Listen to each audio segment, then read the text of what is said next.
God damn it, Mel Gibson. I really want to hate you for your personal anti-Semite beliefs, but you keep making good movies like this, so I can't fully hate you.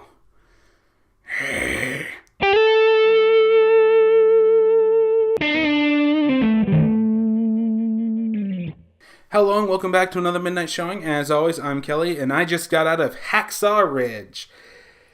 An actually really surprisingly well-paced, well-thought-out movie about just the power of belief and faith through adversity without actually being about religion. Oh my god! How does this... my mind is blown that this thing could actually exist right now. And what makes it blown even further is the fact that Mel Gibson, one of the guys that we know is one of the worst anti-Semites alive today. Yeah, he knows how to talk about faith and belief. The guy who made Passion of the Christ, the torture film about Jesus Christ, knows how to talk about faith and belief in a mature, non-demeaning way.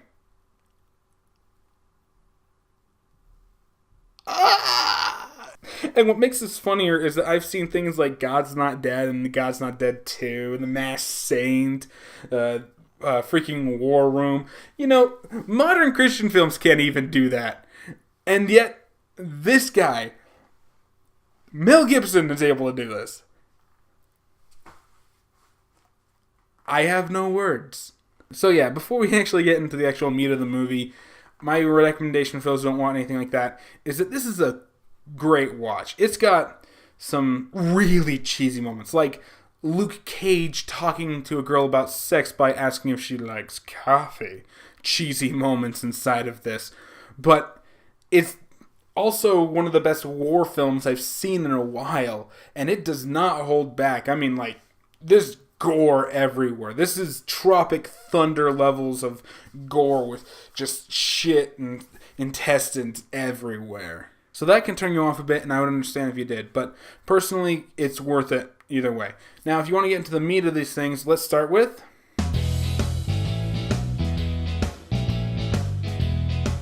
The cast of this movie surprised me in a way that most movie casts really can't do. You have a lot of really good actors in this film, so yeah, it's going to be really, really good. But they're all playing off type. And they're doing it extremely well. I'd even say Oscar-worthy well. Starting with those that surprised me the most inside of this, we've got Vince Vaughn as a drill sergeant. Yes, I know that he starred in dramatic roles before, but he's basically whittled into just that comedy section, and even that's questionable. But in this one, he's got some pretty funny moments inside this, but he is a drill sergeant first, and he owns that role. And I got behind his character 100% of the way, especially when everything actually ended up happening.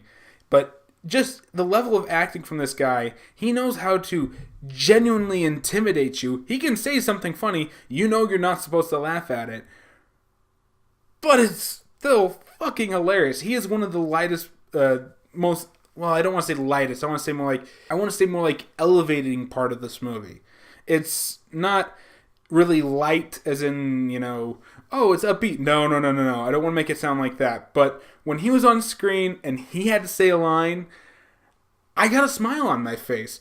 It made me feel better. Even in the end of the film, when people are dying left and right and he's still able to say this line, it works out really, really well. Next I can talk about is Hugo Weaving, who we know can play a good bad guy, but he can also do a pretty good guy every now and then. Here, he's playing a drunk, broken man who really is just haunted by everything that happened in World War I, and he takes it out on his kids and his wife. You know, whether that's a good thing or not, they do establish that he's trying to be a good man. He's doing everything he can, but he's just so broken that he doesn't think that there's anything left. You know, it's a very hard role for someone like Hugo Weaving to play, and it really does not mesh with what we usually see from him. But he did. He blew me out of the water with this role. It was amazing. He knew exactly when to be sympathetic. He knew exactly when to be harsh and reality smacking. He knew right when he needed to man up and what he needed to do to save his kid when the time called for it.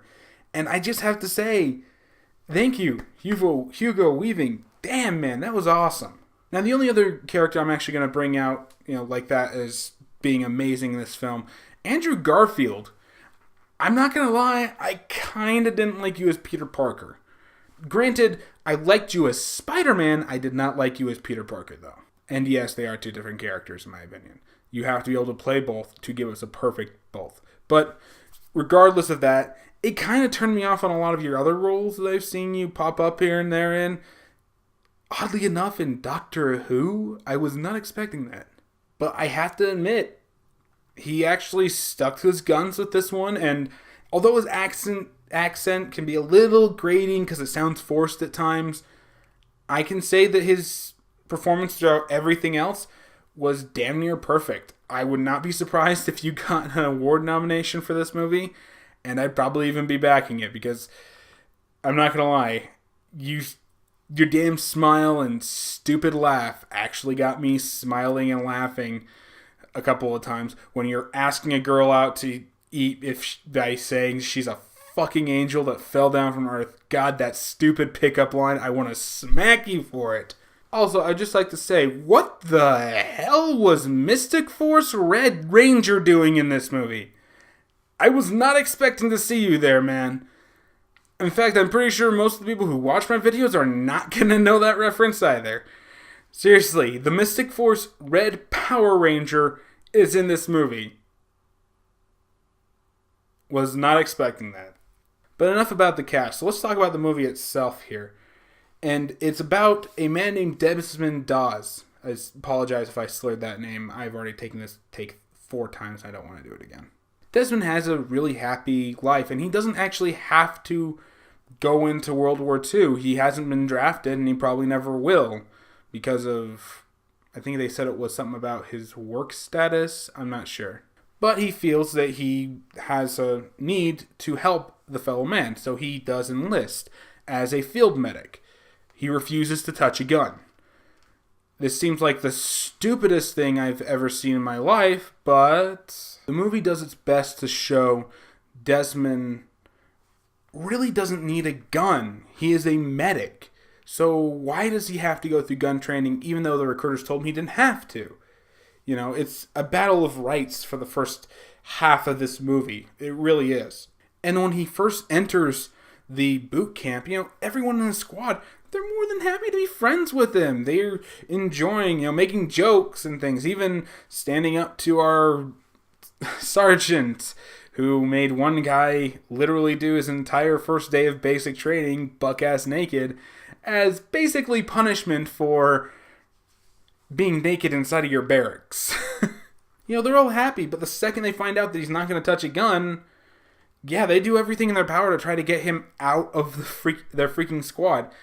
They have to depend on him when bullets are flying, and the guy's not even going to pick up a fucking gun, not even to defend himself, let alone the squad. You can actually see why everyone hates him. They try beating him up. They try giving him extra responsibilities. They try talking down to him just to convince him to stop with the damn charade. But he wants to help. He's just not going to pick up a gun. Eventually, through a trial process that I won't spoil for you because it really is probably the best scene in the movie, he does end up, getting his wish and going to the legendary Hacksaw Ridge inside the Pacific Theater of World War II. And this is where the movie gets brutal. I mean, it was cheesy at points at the beginning of this movie.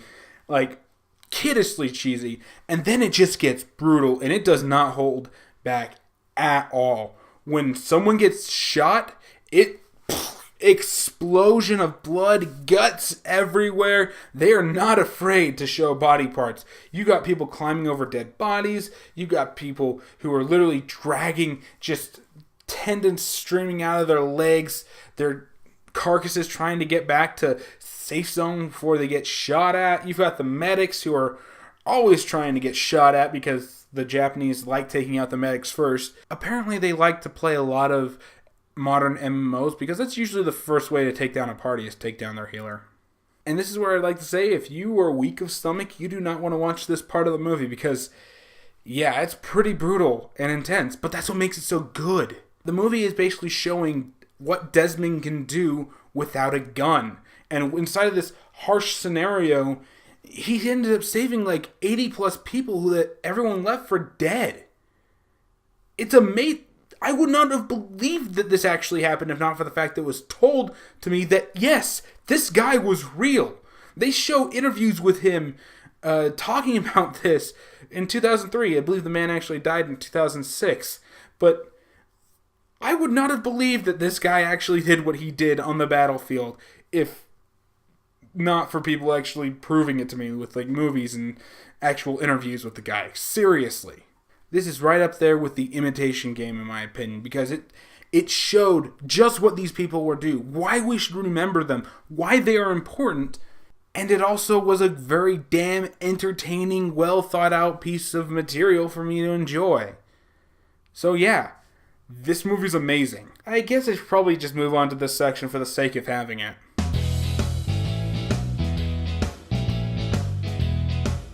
Really, the bad is just kind of the extremes of what I said before. When I say that the beginning is cheesy, it is really, really cheesy. Yeah, it is so cheesy. Like, the Identical is looking at that saying, "Can I take notes?" It is that fucking cheesy. It's enjoyable because it does show the extremes of the both and does have a good middle section when he's at the boot camp, which acts as a transition between the two. But yeah, if you're not really into that kind of thing, you're not going to be very much invested, because that you really have to get invested at the beginning in Desmond Doss as a character, or else by the end of it, yeah, you're not going to really feel much. Also, I did mention before, but the battle scenes inside of this movie are fucking brutal and disgusting and gory, and it doesn't try to glorify it at all, which is a good thing. But at the same time, I know plenty of people who can't stand to look at this stuff. So, yeah, I could see why no one would actually like it, why people would actually not like it because of this. But really, those are superficial at best. Moving on.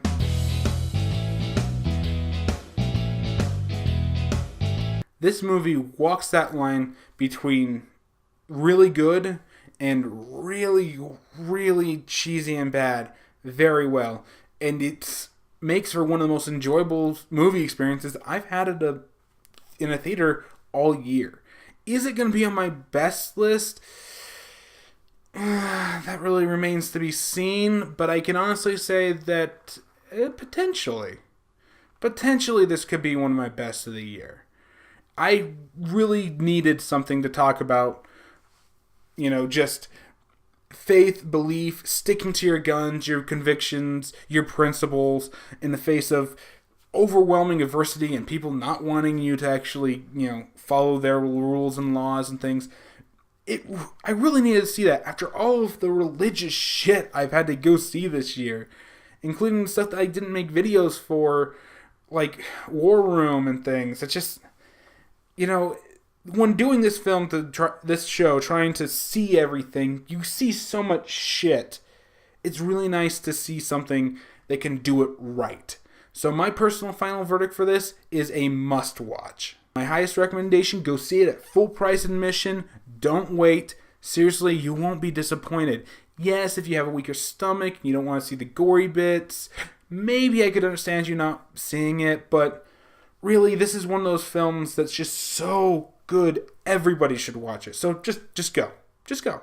And yeah, that's it from me. Have you seen Hacksaw Ridge? Tell me what you thought about it in the comments below. Maybe we'll get some healthy discussion going. And as always, if you like what you see, be sure to hit the like button, the share button, and subscribe for more. Be sure to follow me on Facebook and Twitter. I am doing some stuff on Twitch with Final Fantasy 15, so be sure to check that out. And yeah, that's it for me, so I'll see you all next time.